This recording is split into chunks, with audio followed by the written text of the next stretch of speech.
How long is the court case going to take?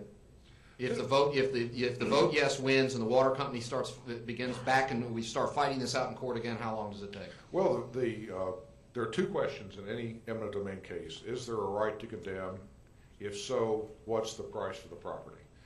The case on the question of right to condemn was fully briefed and submitted to the judge. It should not take about 2 or 3 months, in my opinion, to get that back in position where that could be decided. Now, it's likely to take an 18-month course up through the Court of Appeals and back down. That's why I say if we hadn't stopped 20 months ago, we would be back at the valuation stage today. Total litigation, anything that is hotly contested and goes up and down on appeal, could take 5 or 6 years. I think that is the same thing that Cheryl Snyder told the Urban County government 2 years ago. Cheryl Snyder also told them a number substantially less than the $1 million that we spent before the voters pulled the plug. But Mr. Ackerman keeps talking about where we would be if the plug hadn't gotten pulled. Where we would be is at least another $1 million in debt in legal fees and consultation fees.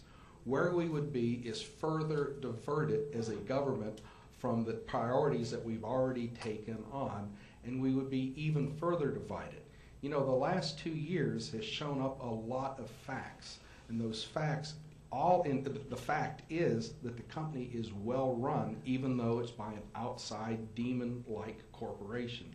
We've learned that over the last 2 years, everything is going just fine.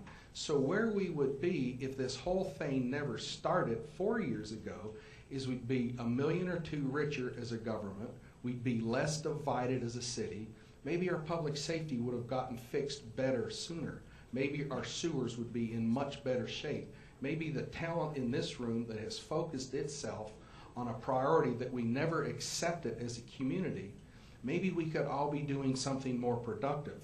So the plug was pulled 20 months ago, but it was plugged by the voters who put the councilmen in there to do just that. And I think we would have been better off if this never started.